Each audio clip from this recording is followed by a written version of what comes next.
We wish you a Merry Christmas. We wish you a Merry Christmas. We wish you a Merry Christmas and a Happy New Year. We wish you a Merry Christmas. We wish you a Merry Christmas. We wish you a Merry Christmas and a Happy New Year. Good tidings we bring.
하루는 옥황상제가 천계에서 천하를 내려다보니 세상이 어지러워 도적들이 들끓었다. 어쩌다 이 지경까지 왔을까 한탄하던 그는 보고만 있을 수는 없겠다고 생각했다. 창진선인을 불러라. 옥황상제는 부름을 받고 달려온 창진선인에게 물었다. 너는 인간으로서 도를 얻어 선인이 되었으나 인간계에 아직 몸을 담고 있으니 세상이 어찌 돌아가는지 잘 알고 있을 것이다. 어찌하여 세상이 이렇게 혼란스러워졌느냐? 창진선인은 고개를 숙이며 대답했다. 예, 지금으로부터 10년 전 수도인 청경에 하늘이 열리며 기괴한 요괴가 한 마리 떨어졌습니다. 그 요괴는 일반 요괴들과는 비교도 할 수 없는 힘을 가지고 황제에게 붙어 세상을 어지럽게 하고 있나이다. 하늘이 열리고 요괴가 떨어지다니. 그 요괴는 대간절 어디서 온 것이란 말이더냐? 아무래도 이 세상의 요괴가 아닌 듯 싶습니다.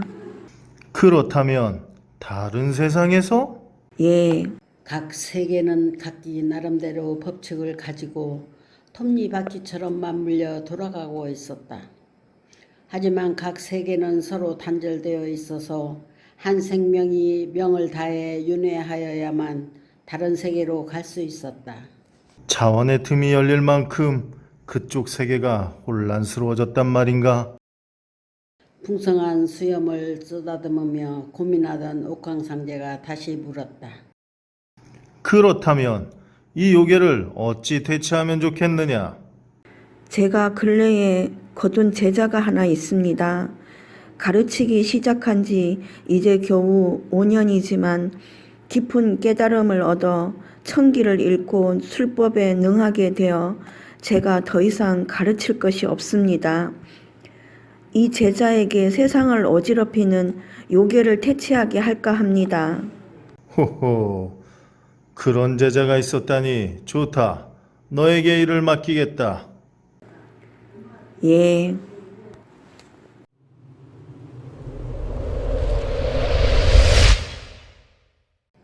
옥황상제의 윤호를 얻은 창진선인은 구름을 타고 창진산 동굴에 내려왔다.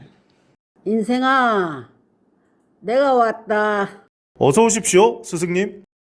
책을 읽고 있던 제자 장인생이 일어나 고개를 숙였다. 이제 겨우 숨을 남짓한 얼굴, 하지만 깊게 가라앉은 맑은 눈과 곧게 선 허리, 전신에 허허로운 기운이 풍겨나오고 있다. 깨달음이 깊은 자만이 보일 수 있는 성기였다. 창진선인은 그런 제자를 흡족한 표정으로 바라보았다. 무엇을 읽고 있었느냐? 예, 경을 읽고 있었습니다. 제자의 대답에 창진선인은 어리둥절했다. 경? 내가 불가의 경을 읽어서 무엇하려고? 장진 선인은 거침없이 대답했다. 배우는 것에 가리는 것이 있어서는 안 된다고 했습니다. 불가의 것이라도 그 안에 현모함이 있다면 그것을 얻는데 까다로이 따질 필요는 없다고 생각합니다. 허허, 훌륭하구나. 내 말이 옳다. 나도 경을 읽어봐야겠구나.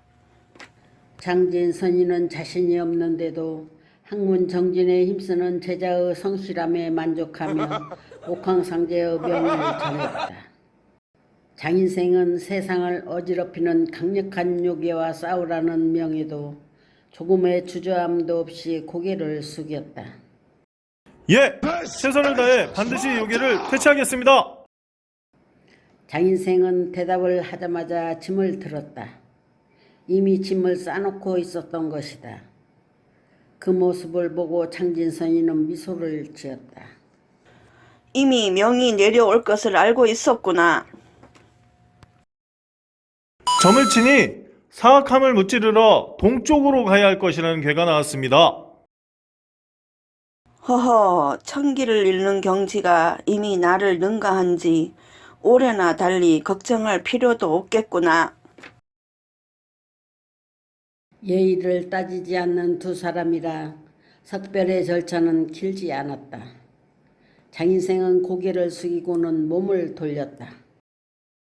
그럼 떠나겠습니다. 아, 잠깐만. 장진선이는 무슨 생각인지 떠나는 제자를 불렀다. 무슨 당부하실 말씀이라도? 내가 읽던 그 경은 다 읽었느냐? 아, 예. 그럼 나에게 주지 않겠느냐? 내 말을 들어보니 당장 지금부터 경을 읽어보고 싶구나. 잠시 머뭇거리던 장인생은 들고 있던 책을 스승에게 주었다. 그럼 정말로 떠나겠습니다. 장진성이는 떠나는 제자의 뒷모습을 흐뭇한 표정으로 바라보았다. 300년이나 산 자신에게 장인생을 가르친 5년이라는 세월은 한순간에 불과했지만 그는 제자라기보다 자식 같은 존재였다. 누구에게도 내놓아도 부끄럽지 않을 자식. 내 여행의 행운이 깃들길 기도하마. 이미 모습이 사라진 지 오래여도 여운을 떨치지 못하던 장진선이는 한참이 지나서야 몸을 돌려 동굴로 돌아갔다. 텅 빈 동굴의 공기에 문득 허전함을 느낀 그는 마음을 가다듬고자 자리에 앉아 장인생에게 받은 책을 펼쳤다. 자, 그럼 어디 한번 경을 읽어볼까? 그런데 막상 읽으려고 제목을 본 장진선이는 목뒤가 뻣뻣해지는 것을 느꼈다. 이유인즉 경은 경인데 불가의 경이 아닌 소녀경이었다. 어이가 없어 할 말을 잃은 장진선인. 그러나 그것이 끝이 아니었다.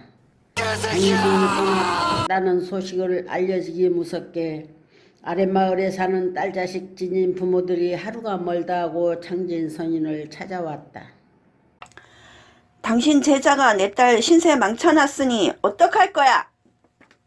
책임지겠다더니 그냥 도망가면 우리 어쩌라고? 장인생 그 자식 어디 숨겼어? 당장 내놔! 장진선이는 제자의 숨겨진 본성을 뒤늦게 알고는 머리를 싸매고 자리에 드러누워 버렸다. 위평은 많은 사람들과 물자가 오고 가는 길목에 위치한 번화한 도시다. 그 도시에는 오랜 세월 이름이 높은 무가가 하나 있었으니 그 이름이 천가문이라 했다. 그 천가문 중에서도 가장 뛰어난 인물은 젊은 가주인 천진태였다. 하루는 그 유명한 천가문의 가주 천진태가 도시의 중심가를 둘러보고 있었다. 길 한 구석에서 보따리를 풀어놓고 약을 파는 사람이 천진태의 눈에 띄었다. 어허, 평범한 장사치라면 별 관심 없이 그냥 지나쳐 버렸을 것이다. 그런데 약을 파는 사람은 다름 아닌 도사였다. 호기심 많은 천진태는 도사에게 다가갔다. 지금 파는 게 무엇이요? 젊은 도사는 퉁명스럽게 대꾸했다. 보면 모르나? 약이지. 상대방의 태도는 천진태의 흥미를 더욱 자극했다. 천진태는 바닥에 놓인 약들을 살펴보았다. 하나같이 까맣고 조그만 환약들이 종이봉지에 담겨 있었다. 모두 똑같은 약 같소만. 약은 똑같지만 먹는 사람에 따라 효과가 달라. 천진태는 도사의 대답에 놀라며 다시 물었다. 어찌 같은 약이 사람에 따라 효과가 다를 수 있단 말이오? 자네 참 바보 같은 질문을 하는군. 뭐요? 똑똑하다는 소리만 들으며 살아온 천진태에게 바보 취급은 신선한 충격이었다. 내 질문이 어째서 바보 같단 말이오? 도사는 설명했다. 생각해보게. 사람은 모두 체질이 다르지. 의술은 사람의 체질에 따라 침을 놓거나 약을 쓰는 것을 달리한다네. 무가 집안인 천진태로서는 당연히 아는 상식이라 고개를 끄덕였다. 그렇지. 의술은 사람의 체질에 따라 침을 놓거나 약을 쓰는 것을 달리한다네. 그렇다면 여기 이 같은 약을 먹어도 사람의 체질에 따라 다른 효과가 있는 게 당연하지 않은가? 듣고 보니 그럴듯하면서도 뭔가 좀 이상했다. 천진태는 신기해하며 도사를 살펴보았다. 분명 평범한 도사는 아니라는 생각이 들었다. 도사님, 당신의 도는 어떻게 되시오? 장인생이라고 하네. 그건 이름이잖소? 도는 없소? 도든 이름이든 결국 호칭에 불과한 것 아닌가? 이름이면 어떻고 도면 어떤가? 결국 날 부르는 것이라네. 똑같지 않은가? 천진태는 눈앞의 도사가 평범하지 않다는 확신이 들었다. 그렇다면 그는 파는 이 약 역시 결코 평범하지는 않을 것이다. 이 약은 어떤 약입니까? 약이 아니네. 예? 약이라고 하지 않습니까? 필요 없는 사람에게는 약이 아니나 꼭 필요한 사람에게는 약이지. 먹든 말든 상관없는 사람에게는 백날 먹어도 소용없고 먹어야 하는 사람에게는 한 알이 무가 보일세. 천진태는 웃음을 터뜨렸다. 하하, 원래 약이란 게 그런 거 아닙니까? 병든 사람에게 필요한 것이나 그렇지 않은 사람에게는 필요 없죠. 그럼 자네에게는 소용없겠군. 천진태는 도사의 말에 오히려 약을 사고 싶어졌다. 원래 하지 말라고 더 하고 싶은 게 사람 마음 아닌가. 필요한 때가 있을지도 모르지요. 얼마입니까? 1000냥이네. 1000냥이면 일반 백성들은 평생 고생해도 모으기 힘든 돈이다. 부자라 하더라도 선뜻 낼 수 있는 금액이 아니어서 천진태는 놀랐다. 너무 비싸지 않습니까? 그렇지. 값을 부른 사람마저 인정하니 천진태는 좀 깎아보려고 했다. 그러나 장인생의 말은 아직 끝나지 않았다. 필요 없는 사람에게는 너무나도 비싸지. 하지만 필요한 사람에게는 이보다 싸기도 어려워. 썩 의미심장한 말이었다. 천진태는 잠시 생각하다 다시 물었다. 저에게 이 약이 필요한 날이 있겠습니까? 장인생은 퉁명스럽게 대꾸했다. 그걸 내가 어떻게 알겠나? 다만 이런 이야기가 있는데 옛날에 어떤 어부가 집을 새로 짓는데 산에다 지었어. 주위 사람들은 일하는 강과 먼 산에다가 왜 집을 짓느냐고 물었지. 그러자 그 어부는 홍수가 날까봐 그랬다고 했네. 사람들은 비웃었지. 왜냐면 그 강은 100년이 넘도록 홍수가 한 번도 난 적이 없었거든. 그렇지만 어부는 남들이 뭐라 하든 거기다가 집을 지었지. 홍수가 났군요. 아니, 안 났어. 네? 천진태는 이야기가 이상하게 돌아간다고 생각했다. 하지만 장인생의 이어지는 이야기를 듣고 머리가 번쩍 뜨이는 것 같았다. 다만 비가 많이 와 다른 이들이 홍수를 걱정할 때 그 어부만은 걱정하지 않았지. 오호. 이 얼마나 기쁜 뜻이 담긴 이야기인가. 천진태는 감복하며 가진 돈을 모두 털어 약을 샀다. 도사는 그 비싼 약을 팔았으면서도 감사의 말 한마디 없이 횡하니 걸어가 버렸다. 정말 신비한 사람이었다. 천진태는 떠나는 그를 보며 그렇게 생각했다. 그리고 그의 모습이 사라지자마자 도시에서 가장 뛰어난 의원을 찾아갔다. 이 약이 어떤 약인지 알겠소? 천진태가 내민 약을 찬찬히 살펴보던 의원은 인상을 쓰며 대답했다. 이거 개똥인데쇼? 이건 너무한 거 아니냐고, 시발.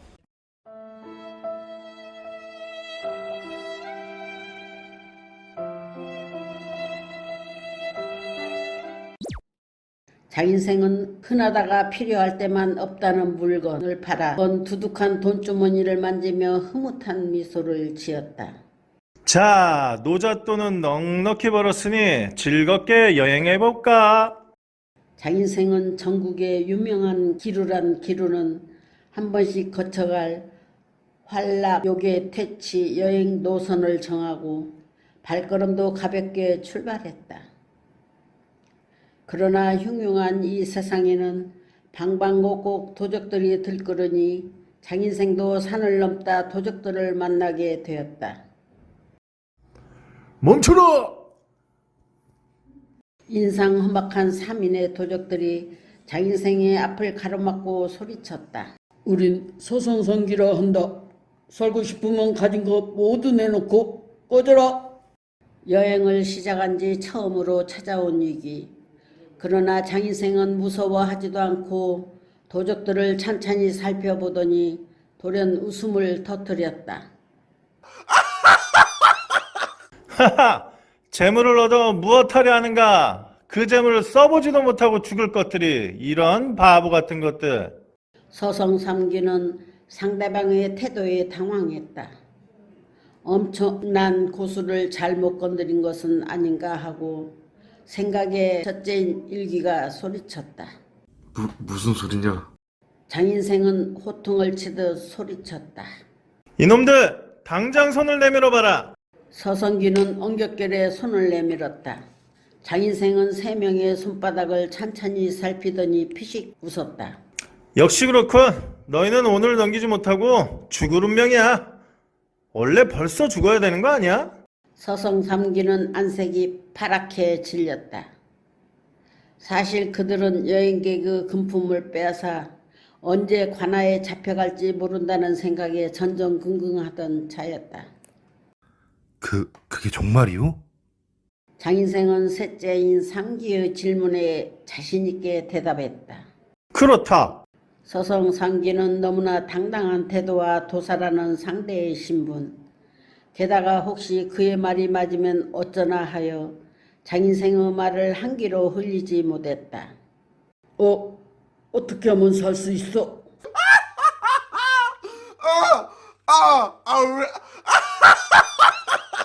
하늘을 올려다보며 큰 소리로 웃던 장인생은 서성삼기들에게 호통을 쳤다. 남을 협박하고 살생을 일삼으며 재물을 빼앗던 것들이 감히 살기를 원하느냐? 죽어서도 염라대에게 갈 변명이나 생각해 놓으라고. 가면 아마 염라대에 가만두지 않을걸. 그러나 누가 그대로 죽고 싶어 하겠는가. 둘째인 이귀가 장인생에게 칼을 들이대며 소리쳤다. 이놈, 죽고 싶지 않으면 우리가 살 방법을 불어라. 목에 칼이 들어오는데도 장인생은 눈 하나 깜짝하지 않았다. 오히려 이귀를 비웃는 표정으로 고웃음쳤다. 너희들이 날 죽이든 말든 너희들은 죽을 수밖에 없어. 분명 운명의 법칙이라는 것이지. 운명, 불변의 법칙. 그래, 운명 불변의 법칙. 내가 그렇게 말하지 않았나? 사람은 아무리 애를 써도 정해진 운명을 벗어날 수 없다는 법칙이지. 장인생은 서성상기들을 쓱 훑어보고는 이야기했다.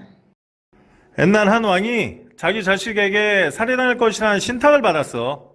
왕은 자식에게 죽지 않기 위해 갓 태어난 아이를 버렸지. 그러나 20년 후 왕이 평민으로 분장하고 민생을 손시할 때 그만 불량배와 시비가 붙어 맞아 죽고 만 거야. 그런데 그 불량배가 누군지 알아? 바로 버린 왕의 자식이었지. 버려진 자식이 불량배가 되어 자기 아비인지도 모르고 왕을 죽인 거야. 애가 안 생기게 그 짓을 안 했으면 됐지 않았을까? 그러나 이귀는 단호히 고개를 저으며 부정했다. 형님이라면 평생 그 짓 안 하고 살라고 하면 살겠소. 게다가 왕이면 주위에 예쁜 여자 천지일 텐데. 과연 그렇군. 장인생도 고개를 끄덕이며 입을 열었다. 또 이런 이야기도 있다. 이번에 왕은 자식이 아닌 손자에게 죽을 것이라는 신탁이 내려왔어. 너희들이 생각한 방법대로 왕은 하나뿐인 공주를 탑에 가두어 애가 생길 일이 절대 없도록 했다. 그런데 몇 년 후 공주는 임신하고 말았지. 말도 안 돼. 어떻게? 공주는 창문으로 천상의 신이 내려와 아기를 가지게 되었다고 말했지만 나는 조금 생각이 달라. 탑을 지키는 모초와 눈이 맞았을 가능성이 훨씬 더 높지 않을까? 장인생의 말에 동감한 서성상기들이 고개를 끄덕였다. 그리고 궁금해하며 입을 모아 물었다. 그래서 그 공주와 손자는 어떻게 되었소? 중간 생략. 손자가 던진 원반이 바람을 타고 날아가 왕의 머리에 맞았고 그래서 왕은 꼴까닥 죽어버렸지. 장인생은 이외에도 여러 가지 이야기를 했다. 모두 죽는다는 운명이 결정된 이상 무슨 수를 써서 죽는다는 이야기였다. 이야기가 계속될수록 서성상기들은 점점 절망감에 사로잡혔다.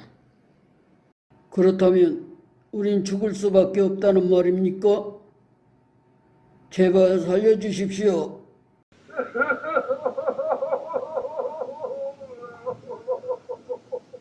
서성상기들은 장인생의 다리에 매달려 울며불며 살려달라고 빌었다. 잠시 침묵하던 장인생은 하늘을 올려다보며 탄식했다. 아, 천기를 누설하면 안 되는데.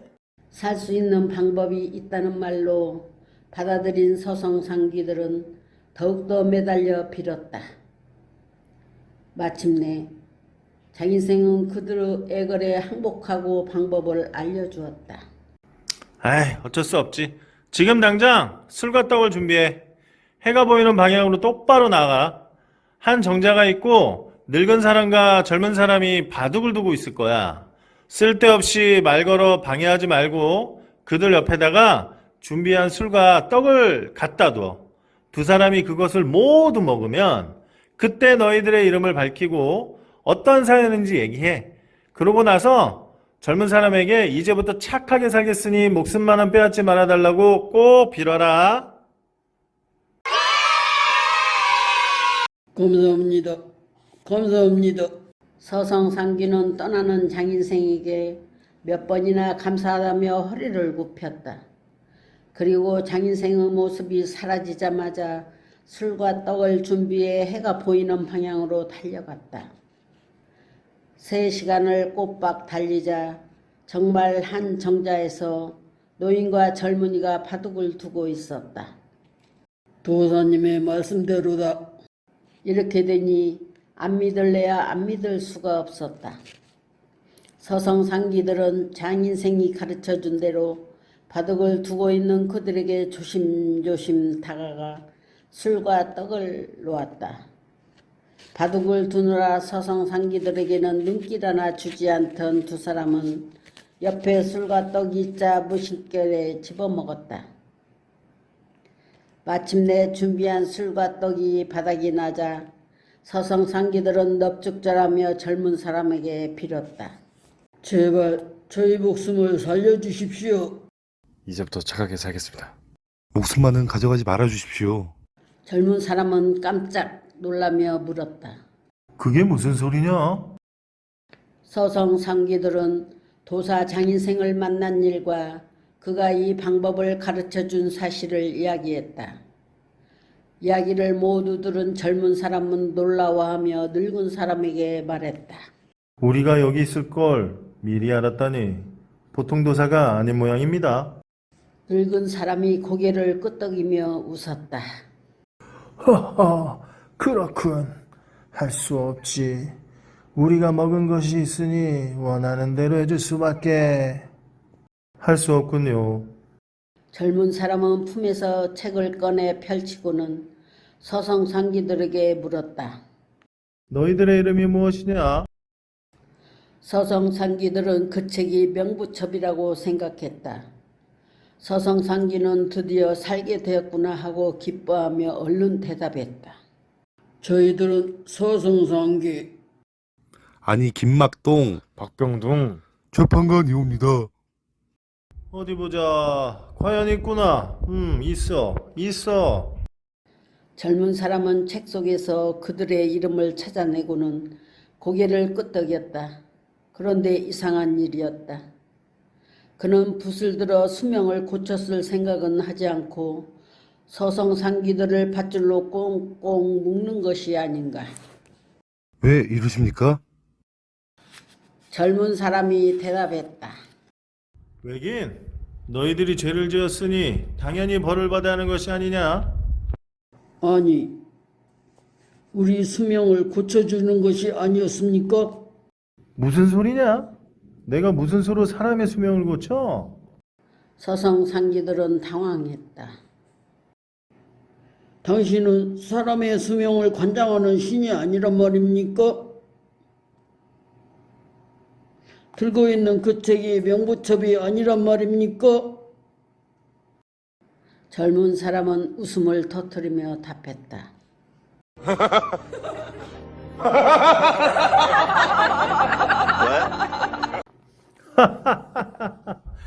나는 신이 아니라 너희들 같은 범죄자를 잡는 포두고 이 책은 명부첩이 아니라 지명수배자 명단집이다. 알겠느냐?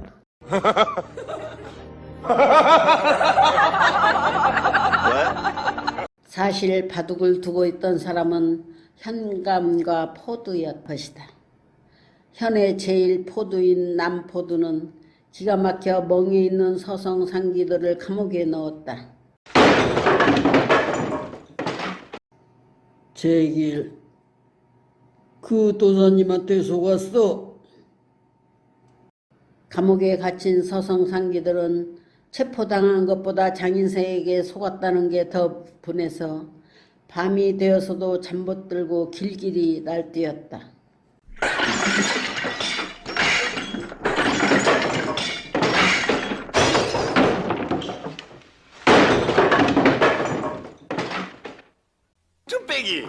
쭈빼기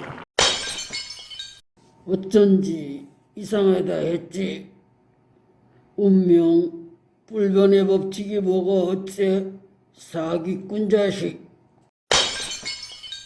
죽일 놈. 내 나가기만 해봐라. 주리를 틀어버릴 테다.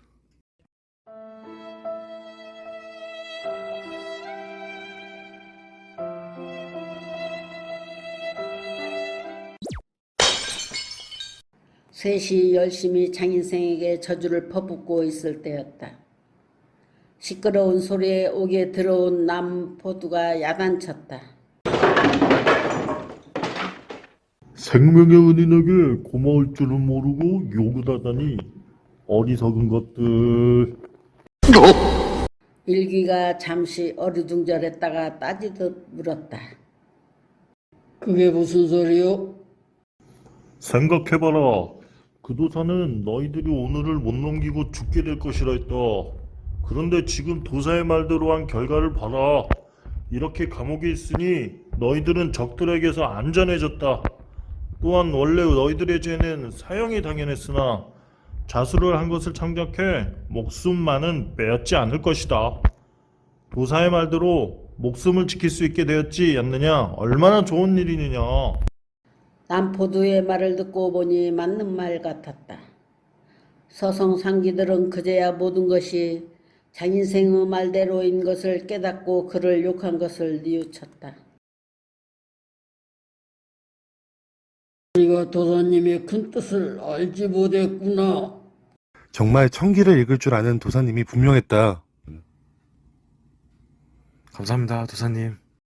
서성상기들은 창문 밖으로 밤하늘을 올려다보며 장인생에게 감사의 기도를 드렸다. 그 시각 장인생은 서성상기에게 빼앗기지 않은 돈으로 기루에서 미녀들을 끼고 호사스럽게 즐기고 있었다. 한창 신나게 놀던 그는 문득 창밖으로 고개를 돌려 밤하늘을 바라보았다. 때마침 유성 하나가 뱃을 뿌리며 떨어지자 그는 재빨리 소원을 빌었다. 낮에 날 위협하던 강도놈들에게 천벌을 내려주소서.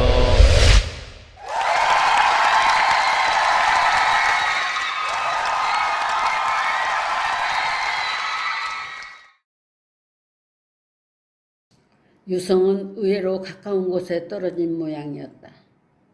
건너편의 관아 쪽이 시끄러워지며 오늘 잡아온 새 조독들이 찬벌을 받아 죽었다는 소리가 들려왔다.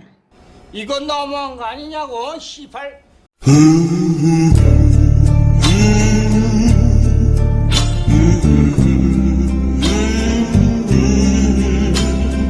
그러나 남들이 죽든 말든 관심 없는 장인생은 술을 퍼마시며 한바탕 신나게 놀다 기녀들을 끌어안고 잠이 들었다. 그런데 꿈속에서 하늘로 두둥실 올라가더니 구름 위에 커다란 궁궐에 도착했다. 여기가 천계인가? 미녀를 안고 극락을 맛봤더니 정신이 극락에 가버렸구나. 장인생이 희죽거리며 중얼거리는데 갑자기 무장한 1000개의 장수들이 나타나 양팔을 잡아 끌고 가는 것이 아닌가? 어이, 왜 이래? 왜 이러는 거냐고? 반항했지만 소용없었다. 장인생은 옥황상제의 앞까지 끌려왔다.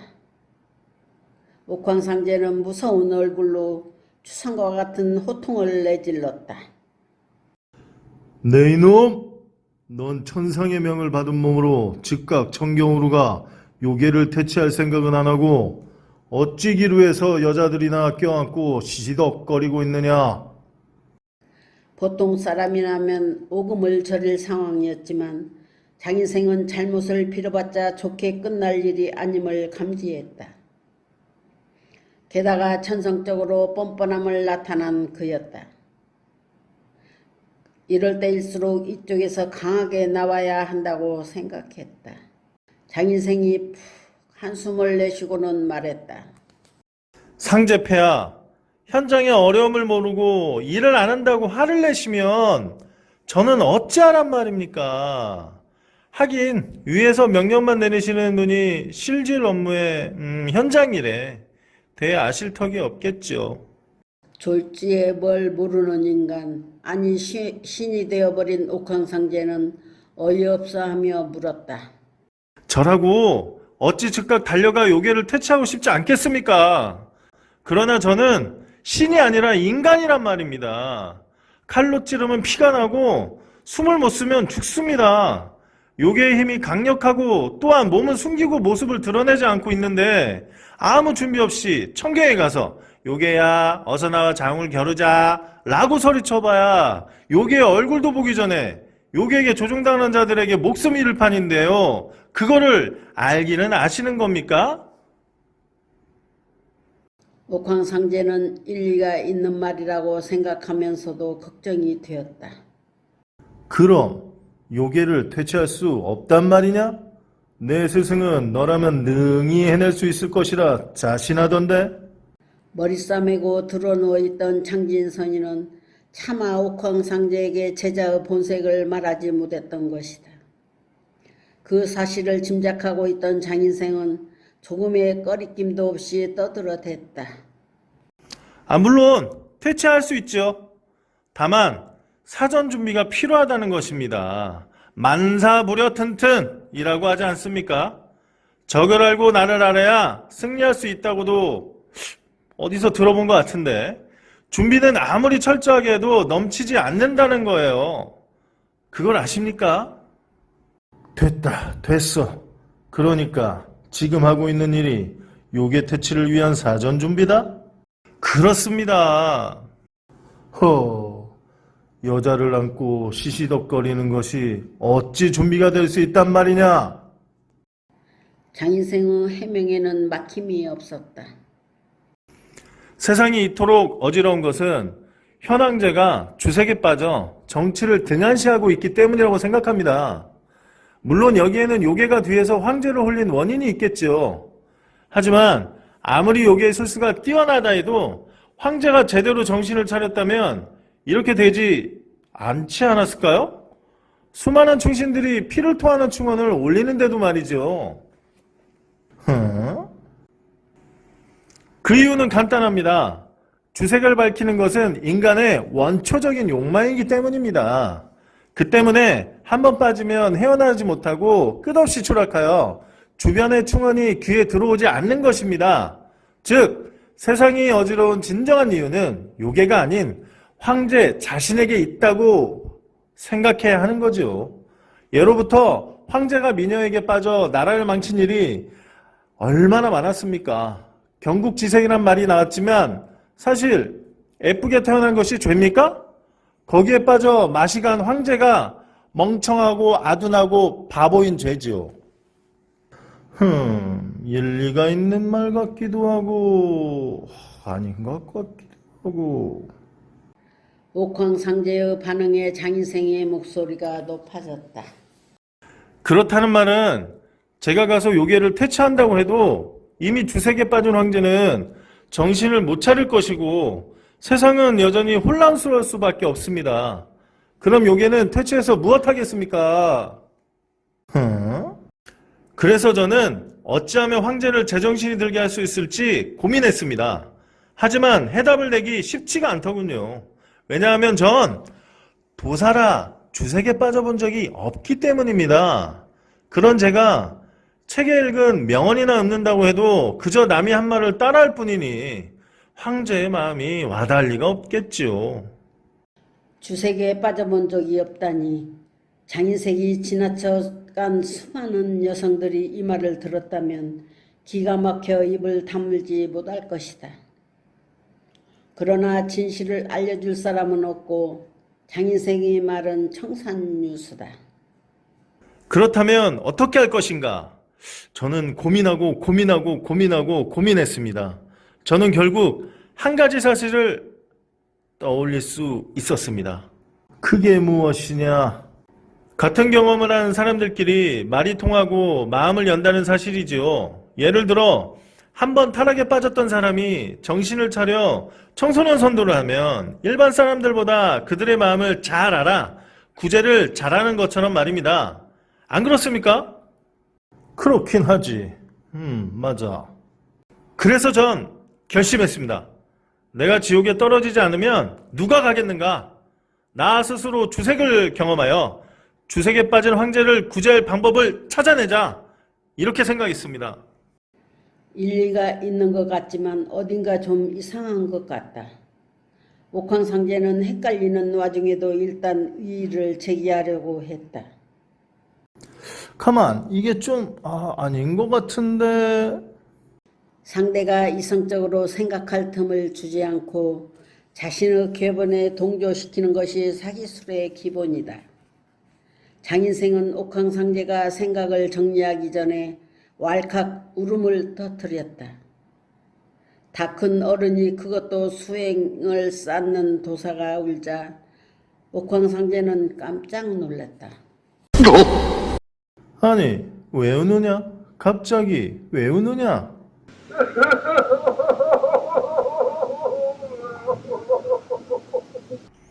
저는 도사입니다. 도사인 제가 주색에 빠진다는 것은 스스로 수행을 망치는 길. 저야 도사가 된 지 몇 년 되지 않으니 이 일을 끝나고 다시 처음부터 시작하면 됩니다. 하지만 저를 지금까지 전심전력을 다해 가르치신 스승님의 수고를 물거품으로 만든 것을 생각하니 너무나 죄송스럽고 마음이 아픕니다. 스승님. 장인생은 펑펑 울며 노래를 불렀다. 나 실제 괴로움 다 잊으시고 길은 실제 밤낮으로 애쓰는 마음 하늘 아래 그 무엇이 높다 하리요. 아, 스승님. 가사가 이상했지만 문제를 제기하는 사람은 아무도 없었다.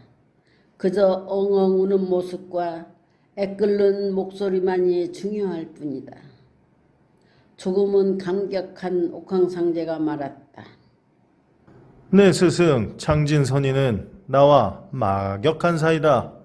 내가 그런 마음으로 행한 일이라면 책망하기는커녕 오히려 자랑스러워할 게다.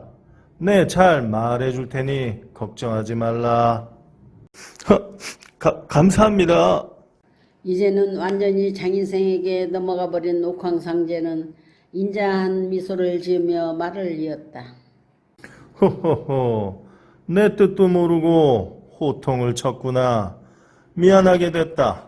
이제부턴 널 믿고 모든 것을 맡기겠다. 그러니 너무 걱정 말거라. 감사합니다. 다만 하루에도 수백 명의 백성들이 죽어가고 있다. 내가 늦을수록 백성들의 고통의 시간이 길어지는 것이다. 그러니 되도록 서둘러 주색에 빠지길 부탁하마. 예, 되도록 빨리 해보겠습니다. 그래, 그만 가보도록 해라. 옥황상제의 말이 끝나기가 무섭게 장인생의 혼은 구름 아래 지상으로 떨어졌다.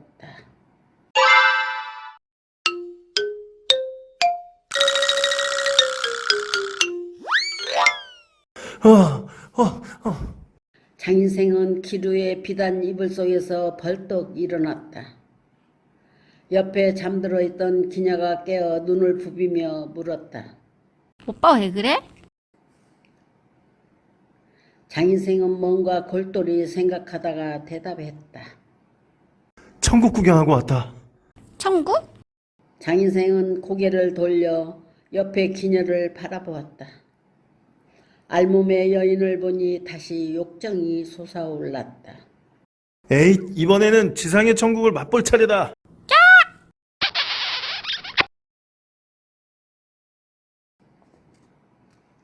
그러나 잠시 후 지생은 실망스러운 목소리를 토해냈다. 뭐야? 벌써 끝이야?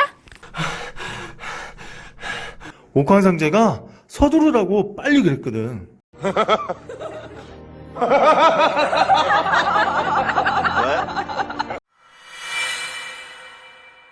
한편 장인생의 스승 창진선인은 꼬박 보름을 알아누워 있다가 일어났다. 지금 이러고 있을 때가 아니지. 그는 구름을 타고 청계로 올라갔다. 언제까지 누워만 있을 수는 없는 일이었다. 창피한 일이지만 자신이 제자를 잘못 본 것을 사실대로 말하고 다른 이에게 유혹의 퇴치를 맡기라고 말해야만 했다. 그런데 옥황상제는 창진선인을 보자마자 웃으며 이렇게 말하는 것이었다. 어서 오게. 자네 제자는 맡은 일을 열심히 하고 있더군. 네? 알아누웠던 터라 전후 사정을 모르는 창진선이는 눈이 휘둥그레졌다.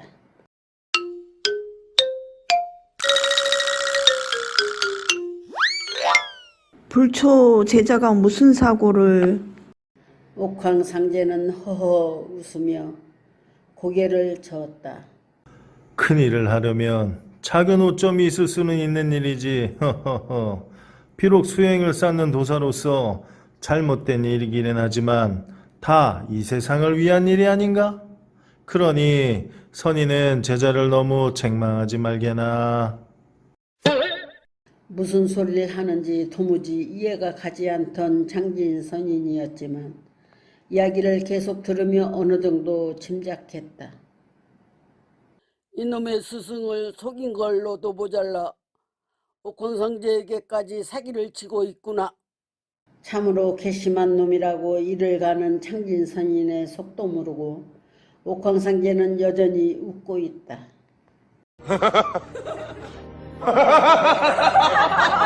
호호호, 정말 자네는 훌륭한 제자를 두어서 좋겠어, 좋겠어.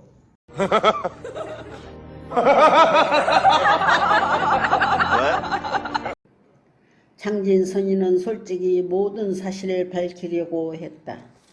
장인생이 놈이 훌륭한 제자라 생각했더니 사실은 아랫마을 처녀란 처녀는 다 건드리고 다닌 생마였다고. 그런데 옥황상제뿐만 아니라 다른 천신과 선인들까지 자신을 부러운 눈으로 보고 있는 것이 아닌가.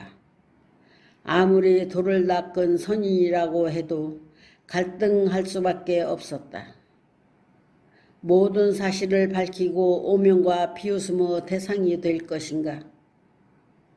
아니면 그냥 덮어두고 모르는 척하고 있을 것인가? 하하, 그렇지요. 누구 제자인데요? 타락은 한순간이고 장진선인은 돌아올 수 없는 강을 건너고 말았다. 그는 겉으로는 웃고 속으로는 울며 생각했다. 장인생 이놈의 자식, 이제 어떻게 되든 다 좋으니 요괴를 퇴치하기만 해라. 그렇지 않으면 너 죽고 나 죽는 거다.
We won't go until we got some. We won't go until we got some. So bring some.